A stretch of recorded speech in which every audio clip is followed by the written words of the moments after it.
కరీంనగర్ పట్టణంలోని పద్మశాలి భవన్లో ఏర్పాటు చేసిన బీసీ రాజ్యాధికార సభకు ముఖ్య అతిథిగా బీసీ మేధావుల ఫోరం అధ్యక్షులు రిటైర్డ్ ఐఏఎస్ అధికారి చిరంజీవులు పాల్గొన్న ఈ కార్యక్రమంలో తెలంగాణ చేనేత ఐక్య వేదిక అధ్యక్షులు రాపోల్ వీరమోహన్ హాజరై మాట్లాడుతూ బీసీల చట్టబద్ధత అంశంపై అటు వక్తలకు ప్రభుత్వానికి వాళ్ళు సూచనలు చేశారు. బీసీల రాజ్యాధికారం సాధించేంత వరకు అన్ని కులాలు సంఘటితంగా పోరాటం చేయాలని పిలుపునిచ్చారు.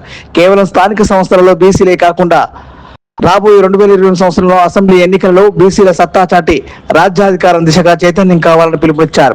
బీసీ రాజ్యాధికారం కోసం పోరాటం చేస్తున్న ప్రతి ఒక్కరూ పేర్లకు చివర కులాల పేర్లు తీసి బీసీ అని పేరు పెట్టుకోవాలని పిలుపునిచ్చారు. ఈ కార్యక్రమంలో చేనేత ఐక్య వేదిక రాష్ట్ర ఉపాధ్యక్షులు జిల్లా పర్వతాలు సిరిపురం శారద, కోశాధికారి భీమనాది శారద, రాష్ట్ర కార్యదర్శి కర్ణాటి అశోక్ పాల్గొన్నారు. రిటైర్డ్ ఐఏఎస్ అధికారి శ్రీ టి చిరంజీవి గారికి వేదికపై ఆశించినటువంటి అతిరథ మహారథులందరూ బీసీ నాయకులందరికీ కూడా హృదయపూర్వక నమస్కారాలు తెలియజేస్తున్నాను. ఈరోజు కరీంనగర్ గడ్డ మీద ఇంత పెద్ద ఉత్సాహంతో బీసీలందరూ కూడా చైతన్యమయ్యే దిశగా చిరంజీవులు గారి నాయకత్వంలో ఇక్కడికి విచ్చేసి ఆయన చేసే పోరాటానికి సంఘీభావం తెలుపుతున్నందుకు ముందుగా మీ అందరికీ కూడా హృదయపూర్వకంగా నమస్కారాలు తెలియజేస్తా ఉన్నాను.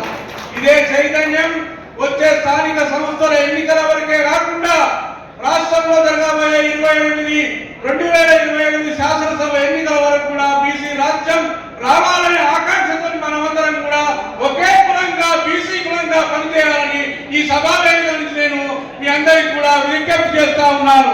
ఎందుకంటే మనం ఈ రోజు ఉన్నటువంటి కులాలలో మన పేర్ల పక్కకుండి అనేక నేత, గీత, గౌడు, యాదవులు పెట్టుకుంటున్నాము. అలా కాకుండా మనం అందరం మన పేర్ల పక్కబట్టి బీసీలు పెట్టుకోవాలని ఈ సభా వేదిక నుంచి మీ అందరికీ కూడా నేను విజ్ఞప్తి చేస్తా ఉన్నాను. చిరంజీవులు గారి నాయకత్వంలో తప్పకుండా మనం అందరం కూడా ఏకమై బీసీ రాజ్యాన్ని స్థాపించుకునే దిశగా మనం అందరం కూడా పోరాట యుక్తితో ముందుకు పోవాలి అని చెప్పి ఈ వేదికపై మహోన్నతమైన వ్యక్తులు చాలా మంది ఉన్నారు. అవకాశం నాకు 2 నిమిషాల కన్నా ఎక్కువ లేదని చెప్పారు కాబట్టి మీ అందరికీ సమూలంగా విజ్ఞప్తి చేస్తా ఉన్నా. మనం అందరం ఏకమై శక్తిగా ఒక యుక్తిగా మన అందరినీ కూడా కలుపుకోబోయేటువంటి చిరంజీవి గారి నాయకత్వాన్ని మనం అన్ని వేళలా బలపరచాలని మీ అందరికీ విజ్ఞప్తి చేస్తూ సెలవు తీసుకుంటా ఉన్నాను. జై బీసీ, జై